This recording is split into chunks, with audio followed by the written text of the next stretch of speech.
हमारे शो पर भी 2 मौलाना है और दोनों में से किसी ने ये नहीं बोला कि वहां पर जो हो रहा है सब उतर जाएंगे सड़क पर और उनके समर्थन में आएंगे। तो ये जो अपील वो कर रहे हैं, वो अपील कहां तक जा रही है, मुझे लगता है ये तो यहीं पर तस्वीर नजर आ रही है। और ये इंपॉर्टेंट ये है कि जो भी कंट्री का स्टैंड वो हम सबका स्टैंड, ये बहुत इंपॉर्टेंट है। कर्नल सिंह, ये जरूरी है और मुझे लगता है कि मौलाना रिजवी ने भी वही बात की है, नदीमुद्दीन जी ने भी। कोई भी एक अच्छा कंट्रीमैन अपने देश के बारे में पहले सोचेगा, रिलीजन के बारे में उसके बाद सोचेगा। बिकॉज अगर आप मुस्लिम हैं तो आप इंडियन मुस्लिम हैं, अगर आप हिंदू हैं तो आप इंडियन हिंदू हैं, अगर आप क्रिश्चियन हैं तो आप इंडियन क्रिश्चियन हैं। That Indian word is top most, supreme, सर्वोपरि, हर बार हर जगह। और इसका एक बड़ा अच्छा सा एग्जाम्पल, मुस्लिम ब्रदरहुड ईरान हानिया के टाइम पर भी एक्टिवेट कर रहा था। हुआ क्या? कुछ भी नहीं हुआ, पहली बात। दूसरी बात, क्यों नहीं हो रहा है?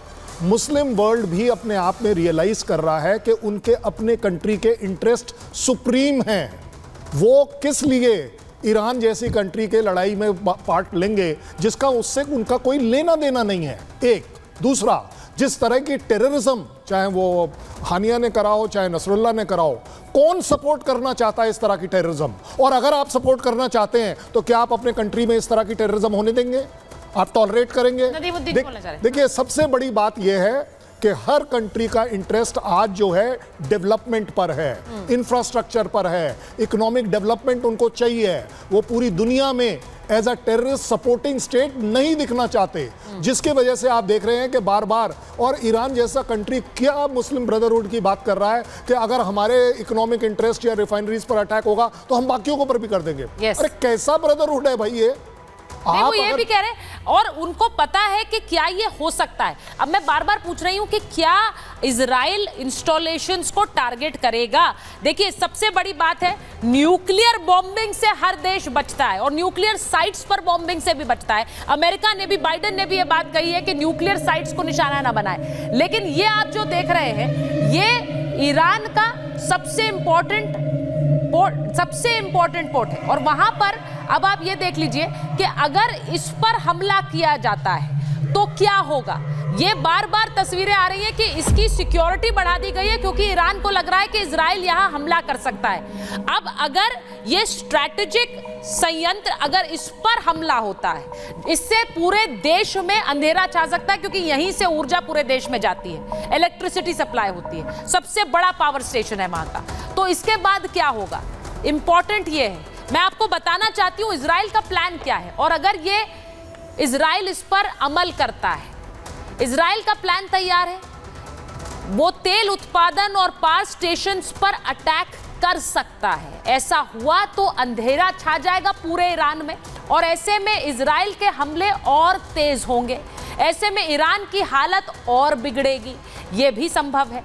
और अगर ऐसा होगा तो इजराइल के लिए एक तरह से ये बड़ी विक्ट्री होगी और ईरान के लिए ये बहुत बड़ा लॉस होगा और इसीलिए वहां की मेजर इंस्टॉलेशंस पर सिक्योरिटी बढ़ाई गई है। रोविंदर जी, आपको लग रहा है कि रिटेलिएशन होगा? सिर्फ हिजबुल्लाह चीफ को मार गिराना, जो अभी सैफुद्दीन को मार गिराने पर हमला नहीं खत्म हो रहा है इजराइल का?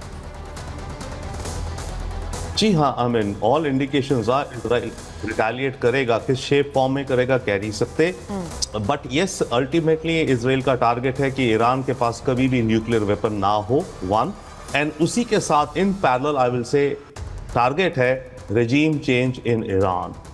इजराइल के हिसाब से ये एक ऑक्टोपस है जिसका सिर है ईरान, वो तो भुजाएं हैं ना, हिजबुल्लाह, हूती इत्यादि इत्यादि, पर जो सिर है, जो हेड है, वो ईरान है। और ईरान की जो ये परमानेंट अगर इन्हें सॉल्व करना है प्रॉब्लम, तो वहाँ रेजीम चेंज हो, दूसरी रेजीम आए जो कि एंटी इजराइल ना हो और बाकी एंटी अरब भी अलग उसका रहे। ये लॉन्ग टर्म, मीडियम टर्म जब भी है, यही उस तरफ जा रहा है। बट उससे पहले अभी आप जो कह रही हैं ऊर्जा, ऑयल एंड इलेक्ट्रिसिटी पर अटैक, लगता है शायद कि इनफैक्ट इसमें कह रहे हैं कि बाइडन ने शायद कुछ रिवील कर दिया कि डिस्कशन, ये बाइडन से कमेंट पूछा गया कल की क्या होने जा रहा है ये वो, तो उसने एक ऐसे इनफॉर्मल सा रिमार्क दे दिया जिसको इंटरप्रेट किया जा रहा है कि शायद इस समय जो डिस्कशन चल रही है उसमें ये है कि ईरान की इरानियन ऑयल फैसिलिटीज पर अटैक किया जाए। और उसी को जैसे आप बता रही हैं, oil facilities as well as electric power plants, देश में अंधेरा आए, देश में कयास आए, ईरान की जनता भी अपने रूलिंग क्लास के अगेंस्ट उठनी शुरू हो, ये सब उस रास्ते की तरफ जा रहा है। आप जो बोल रहे हैं कि इजराइल का ये हमला हो सकता है और शायद ईरान इसे एंटिसिपेट भी कर रहा है, इसीलिए वो इस तरह की तकरीरें या फिर अपील भी कर रहे हैं। आज जैसी तस्वीर भी आई गन लेकर खमने की, हाइड आउट्स में रहना, जनाजा पब्लिकली ना निकालना, ये सब इंडिकेशंस हैं। लेकिन इसके बाद चीज़ें कैसे पैन हो सकती हैं ये भी इंपॉर्टेंट है। कर्नल सिंह, मैं एक सवाल पूछूंगी, ये जो हो रहा है इसमें इंडिया का स्टैंड, अभी तो हमें ये स्टैंड लेने की ज़रूरत नहीं है, लेकिन इंडिया का स्टैंड लेना पड़े, ऐसी स्थिति भी आ सकती है क्या? मेरा अपना आकलन है कि ऐसी स्थिति इंडिया के लिए नहीं आएगी, क्योंकि इंडिया बड़ी फर्मली अच्छाई, सच्चाई और ईमानदारी के रास्ते पर चल रहा है, चाहे दुनिया का वो कोई हो।